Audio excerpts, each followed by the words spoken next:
আসসালামু আলাইকুম। আমরা আজকে ক্যালকুলাসের নতুন আরেকটি চ্যাপ্টার শুরু করব। চ্যাপ্টারটি হচ্ছে ক্যালকুলাসের চ্যাপ্টার 3A এবং এই চ্যাপ্টারটির নাম হচ্ছে প্রতিভা চলকের ফাংশনের লিমিট। এর আগে আমরা ক্যালকুলাস 2 এর চ্যাপ্টার 2 এর উপরে 8টি ক্লাস দেখেছি ধারাবাহিকভাবে। 8টি ক্লাসে আমরা এই চ্যাপ্টার 2 শেষ করেছি। এই অধ্যায়টিও আমরা দুটি ক্লাসের মাধ্যমে শেষ করব, আজকের ক্লাস এবং পরবর্তীতে আরেকটি ক্লাস। এই দুটি ক্লাসের মাধ্যমে আমাদের এই অধ্যায়ের যে টপিকগুলো রয়েছে সেই টপিক সংক্রান্ত সবগুলো ম্যাথ করা শেষ হয়ে যাবে। এই চ্যাপ্টারের ম্যাথ সমাধান করার আগে আমাদেরকে এই অধ্যায়ের টুকটাক কিছু বেসিক জিনিস রয়েছে, সেই বেসিক জিনিসগুলো আগে জানতে হবে। এই বেসিক জিনিসগুলো সম্পর্কে ধারণা না থাকলে আমরা অঙ্কে গিয়ে আর কি সমস্যায় পড়ে যাবো, অনেক জায়গায় বুঝতে সমস্যা হবে। তো আমরা আগে এই অধ্যায়ের যে টুকটাক বেসিকগুলো রয়েছে সেগুলো শিখে নিই। প্রথমে এর আগে আমরা ইন্টারমিডিয়েট এবং অনার্স ফার্স্ট ইয়ারে পড়েছিলাম এক চলকের ফাংশনের লিমিট। সেই ফাংশনগুলো ছিল এরকম: limit X tends to zero, এখানে এক্স এর একটা ফাংশন ছিল এক্স বাই মড এক্স, বা এরকম হতে পারে limit X tends to zero root X by one plus X square. এগুলো হচ্ছে এক চলকের ফাংশনের লিমিট। এখানে শুধু চলক আছে এক্স, এখানেও চলক শুধু এক্স, এগুলোকে আমরা এক চলকের ফাংশনের লিমিট বলি। দুই চলকের ফাংশনের লিমিটগুলো এরকম হয়: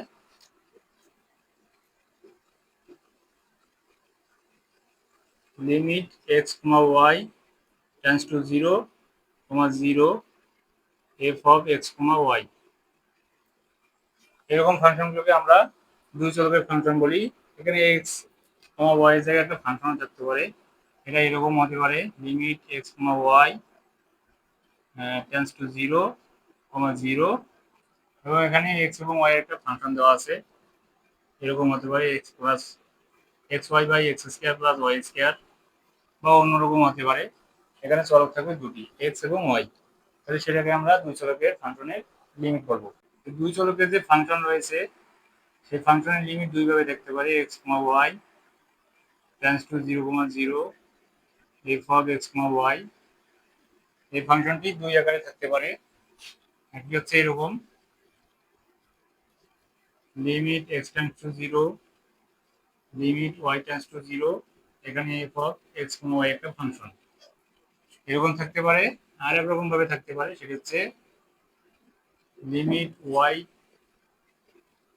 টেন্ডস টু জিরো এবং limit X tends to zero F of X comma Y. দুই চলকের যে ফাংশনের লিমিট এটা দুইভাবে থাকতে পারে। একটা হচ্ছে প্রথমে এক্স এবং পরে ওয়াই, এখানে প্রথমে ওয়াই পরে এক্স, এই আকারে, এই দুই আকারে থাকতে পারে।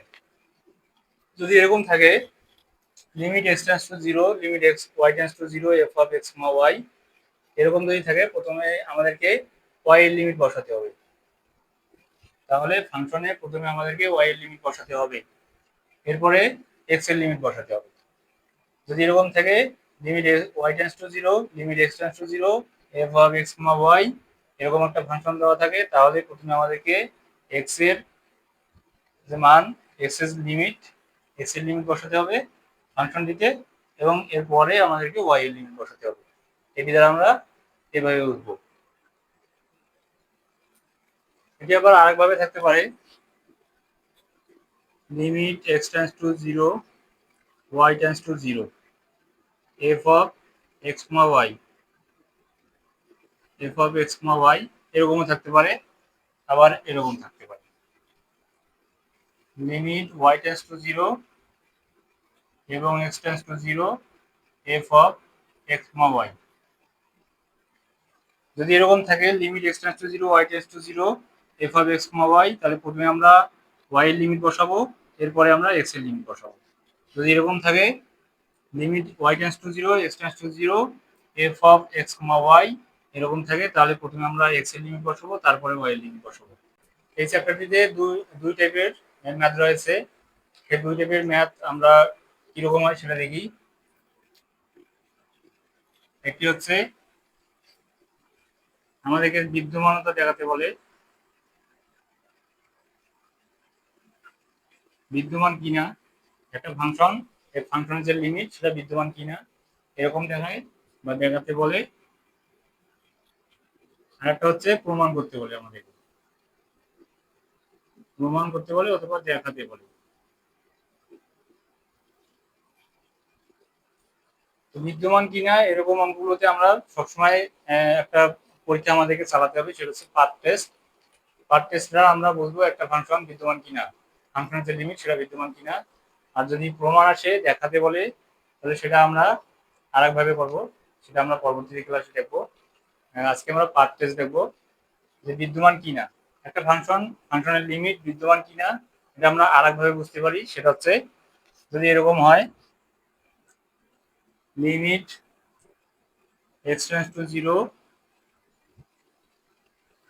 limit y tends to 0, f of x comma y is equal limit y tends to 0, limit x tends to 0, f of x comma y। একটা ফাংশনের লিমিট যদি x tends to 0, y tends to 0, f of x, এটা। আর যদি এদিকে limit x tends to 0, y tends to 0, x tends to 0, f of x comma y, এই দুটো অংশ যদি সমান হয়, তাহলে ফাংশনটি বিদ্যমান হবে। ফাংশনের লিমিট বিদ্যমান হবে, অবিচ্ছিন্ন হবে এবং সীমায়িত হবে।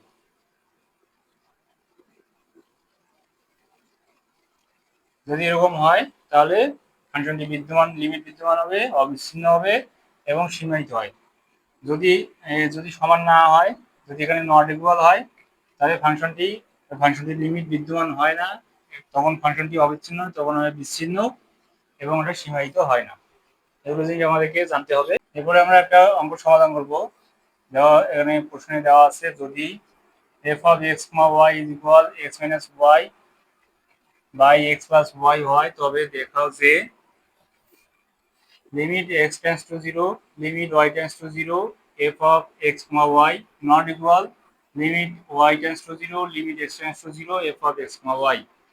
এবং আরো কি কোশ্চেন এখানে আছে, limit x, y tends to 0, 0, f of x, y, এই ফাংশনটি আছে সেটি বিদ্যমান কিনা, ফাংশনটির লিমিট বিদ্যমান কিনা সেটি আমরা বের করবো। একই সাথে আমাদের এখানে দুটি কোশ্চেন আছে, একটা হচ্ছে বিদ্যমান কিনা, আর একটা হচ্ছে আমাদেরকে দেখাতে হবে এটা নট ইকুয়াল এটা। প্রথমে আমরা এই অংশটি করার চেষ্টা করি।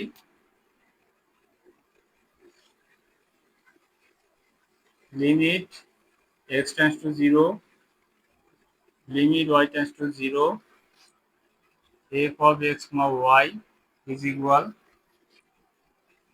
limit x tends to 0, limit y tends to 0, f of x, y সমান একটা ফাংশন আমাদের এখানে দেওয়া আছে x minus y divided x plus y। f of x, y এর জায়গায় আমরা লিখব x minus y by x plus y। এরপর আমরা লিমিট বসাবো। প্রথমে আমাদের কার লিমিট বসাতে হবে, প্রথমে এখানে y লিমিট আছে, y লিমিট প্রথমে বসাতে হবে। এর আগে আমরা দেখলাম লিমিট x টেন্ডস টু 0, এখানে যদি y এর লিমিট 0 বসাই, এখানে 0 বসালে উপরে y 0 হবে, নিচে y 0 হবে, থাকবে x by x, x by x মানে হচ্ছে 1। এখানে আর কোনো x চলকেই থাকলো না, তো লিমিট বসানোর কোনো দরকার নেই, আমরা এটা সমান পেলাম 1। এবার আমরা বের করব limit y tends to 0, limit x tends to 0, f of x, y। Limit y tends to 0, limit x tends to 0, f of x, y is equal limit y tends to 0, limit x tends to 0, f of x, y মানে হচ্ছে x minus y divided x plus y। এটা সমান হচ্ছে limit y tends to 0,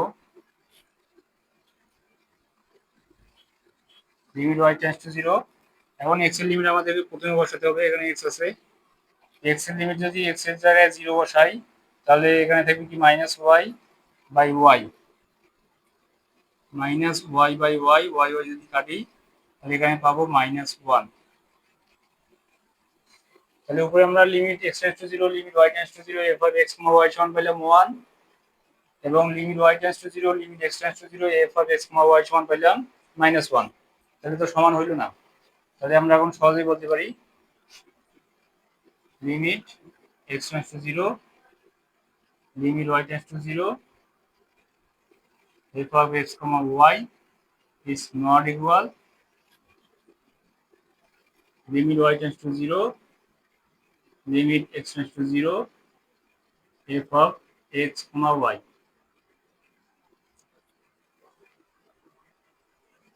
এটা আমরা প্রমাণ এটা দেখলাম। এবার আমরা দেখব যে ফাংশনটির লিমিট বিদ্যমান কিনা। যদি এরকম হয় limit x tends to 0 limit y tends to 0 f of x, y not equal limit x tends to 0 limit y tends to 0 limit x tends to 0 f of x, y যদি এরকম হয় এটা not equal হয়। এর আগে আমরা বেসিকে টুকটাক যে বেসিক করলাম সেটাতে দেখলাম যদি এরকম হয় এটা নট ইকুয়াল হয় তাহলে সেটা ফাংশনের লিমিট বিদ্যমান হয় না। তাহলে এটা আমরা সহজে এখন বলতে পারবো যেহেতু এটা সমান নয় তাহলে is limit x, y tends to 0, 0 0, 0 f of x, y এটা বিদ্যমান নয়। পরের কোশ্চেন হচ্ছে f of x, y is equal x square minus y square divided x square plus y square হলে দেখাও যে limit x tends to 0 limit y tends to 0 f of x, y বিদ্যমান নয়। যদি এরকম থাকে বিদ্যমান নয় তাহলে আমি এর আগে বলছিলাম যদি কোশ্চেনে বলে দেওয়া থাকে যে বিদ্যমান নয় তাহলে আমাদেরকে পাথ টেস্ট করতে হবে। পাথ টেস্ট করার পর আমাদেরকে এই সমীকরণটি সমাধান করতে হবে। পাথ টেস্টের মাধ্যমে আমাদের দেখাতে হবে বিদ্যমান কি না। তো পাথ টেস্ট কি সেটি এখন আমরা একটু বোঝার চেষ্টা করব। পাথ টেস্ট হচ্ছে এরকম, পাথ টেস্টে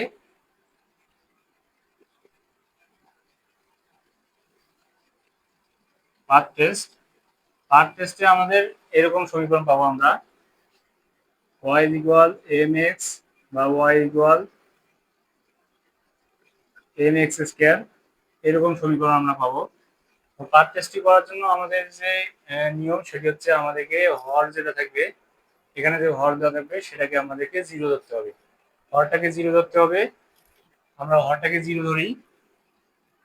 এখানে হর কত আছে x square plus y square, x square plus y square কে 0 ধরতে হবে। x square plus y square is equal 0। এখান থেকে আমাদেরকে হর যে 0 ধরলাম, হর 0 ধরার পর যেটা থাকবে সেটাতে আমাদেরকে y ফ্রি করে নিতে হবে। পাথ টেস্টটা হচ্ছে এরকম আমাদেরকে y ইজ ইকুয়াল mx বা y is equal mx square এরকম আকারে আনতে হবে। এরকম আকারে আনার জন্য আমাদেরকে প্রথমে y কে ফ্রি করতে হবে। y কে যদি এখানে ফ্রি করি তাহলে y square is equal minus x square. উভয় দিক থেকে যদি স্কয়ার ক্যান্সেল করি তাহলে হবে y equal minus x, y equal minus X এবং এখান থেকে পাবো y ইকুয়াল mx। এই যে মাইনাস চিহ্নটা আছে এটা সমান আমরা m ধরলাম। এখানে m কি, m এর পরিচয় হচ্ছে যে কোনো একটা scalar.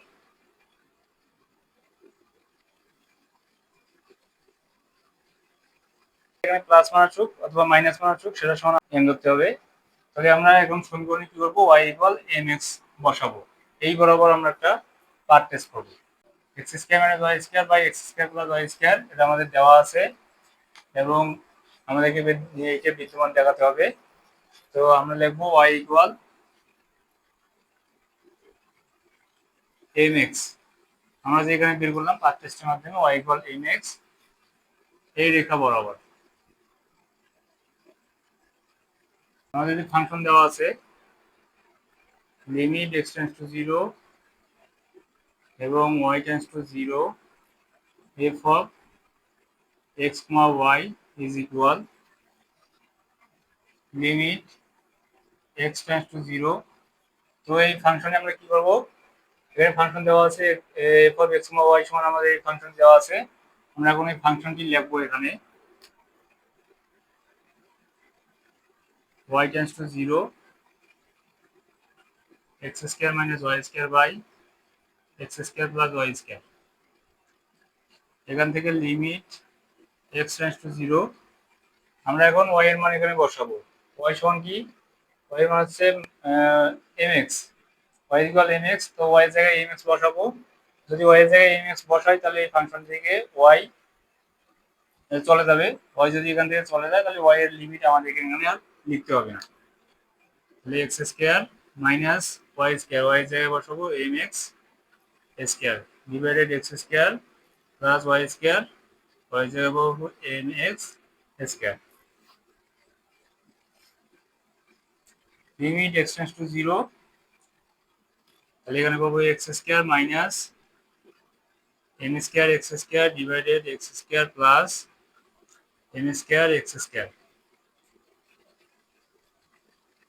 Limit X tends to zero, এখান থেকে যদি এক্স স্কোয়ার কমন নেই উপরে, তাহলে এখান থেকে ওয়ান মাইনাস এম স্কোয়ার, এবং নিচে যদি এক্স স্কোয়ার কমন নেই তাহলে ওয়ান প্লাস এম স্কোয়ার। এরকম থাকবে এক্স স্কোয়ার কাটা যাবে। ফাইনালি যেটা থাকবে সেটা হচ্ছে limit X tends to zero, one minus M square divided one plus M square. M এর ভিন্ন ভিন্ন মানের জন্য যদি এই ফাংশনটির একাধিক মান পাওয়া যায় তাহলে এই ফাংশনটি বিদ্যমান হবে না।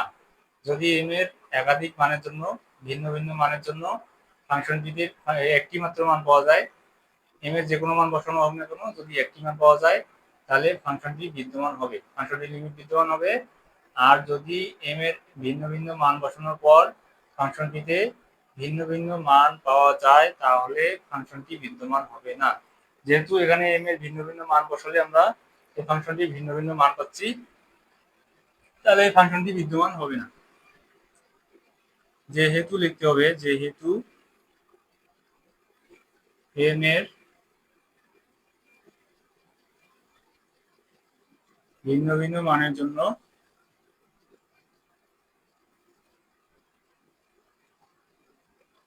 ফাংশনের মান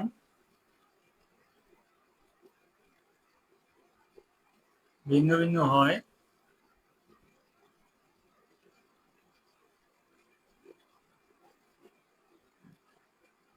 তাই ফাংশনটির লিমিট বিদ্যমান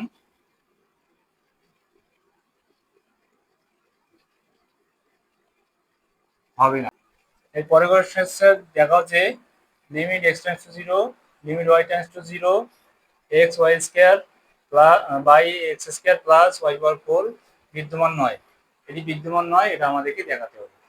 তো এটাকে আমরা আরেকটি অঙ্কে দেখছিলাম বিদ্যমান নয়, এটি যদি কোশ্চেন উল্লেখ করা থাকে তাহলে আমরা কি করব, তাহলে পার্ট টেস্ট করাবো।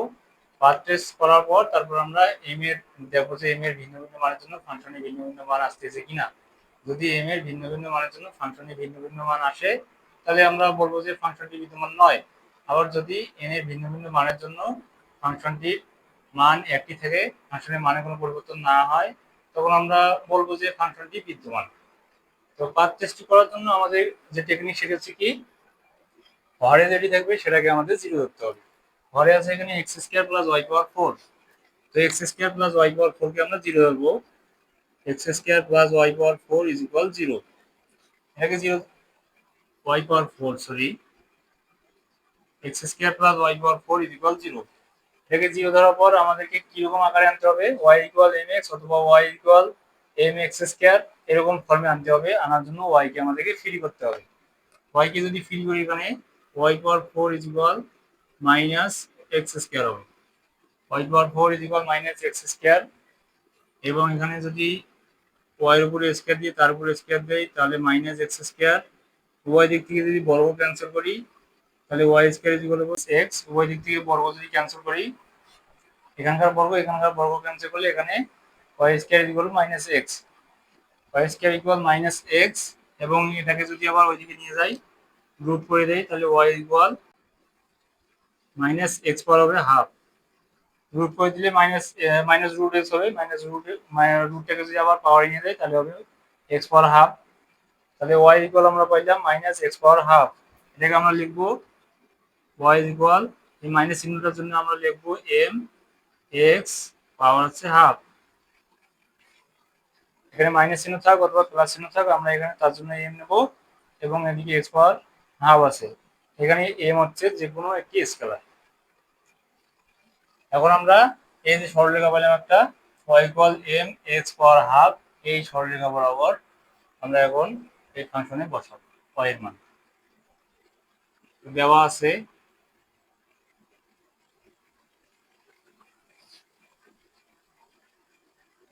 Limit x tends to 0 y tends to 0 x y square by x square plus y power 4, এটা আমাদের দেওয়া আছে। তাহলে y equal M X power half, এই রেখা বরাবর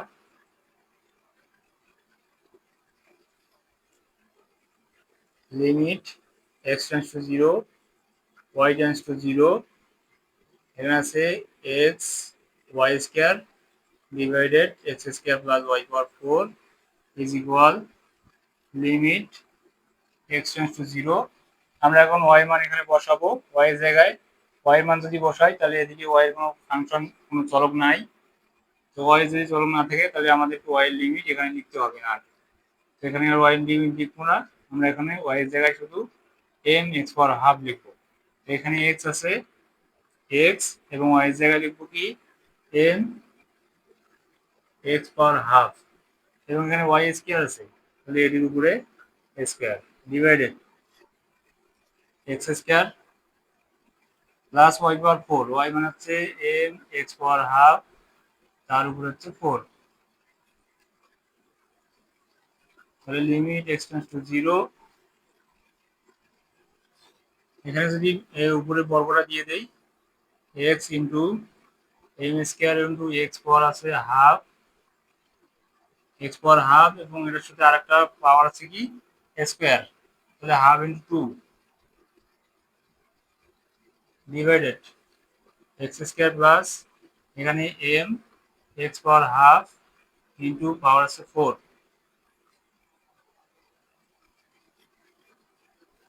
এখান থেকে পাবো limit x tends to 0, limit x tends to 0, এখানে x, এখানে যদি পাওয়ার পরে এখানে কাটি দেই, এখানে উপরে নিচে 2 এবং উপরে 2 কাটা যায়, তাহলে এখানে থেকে শুধু x, x এবং x যদি গুণ করি তাহলে হবে x স্কয়ার, এবং এখানে ছিল m স্কয়ার। নিচে কি থাকবে, নিচে x স্কয়ার প্লাস এখানে যদি পাওয়ার কাটি এখানে নিচে 2, এখানে 4 কে কাটলে 2, তাহলে x স্কয়ার হবে x পাওয়ার 2। তাহলে এখানে m এর উপরে পাওয়ার কত ছিল, m এর উপরে পাওয়ার ছিল এখানে 4, সরি এখানে 4 ছিল, তাহলে m পাওয়ার 4 এবং x স্কয়ার, m পাওয়ার 4 x স্কয়ার, এটি পাবো নিচে। এখন আমরা দেখব কমন যায় কি আসলে নিচে। লিমিট x টেন্ডস টু 0, উপরে x স্কয়ার m স্কয়ার, নিচে যদি x স্কয়ার কমন নেই, x স্কয়ার কমন নিলে এখানে থেকে 1 প্লাস এখানে x স্কয়ার কমন নিলে m পাওয়ার 4, x স্কয়ার কাটা যাচ্ছে, এখানে থাকতেছে m x টেন্ডস টু 0, উপরে থাকতেছে m স্কয়ার, নিচে থাকতেছে 1 প্লাস m পাওয়ার 4। ফাইনালি আমরা এখন এটা পেলাম, এখানে তো x আর কোনো চলকই নাই, তো লিমিট তো আমাদের বসাতে যাচ্ছে না। এই পর্যন্ত আসার পর আমরা দেখবো যে m এর ভিন্ন ভিন্ন মানের জন্য ফাংশনটিতে ভিন্ন ভিন্ন মান আসতেছে কিনা। দেখা যাচ্ছে এখানে m এর আমরা যদি ভিন্ন ভিন্ন মান নেই, ফাংশনটিতে ভিন্ন ভিন্ন মান আমরা পাবো। যদি এরকম হয় তাহলে আমরা বলবো যে ফাংশনটির লিমিট বিদ্যমান নয়।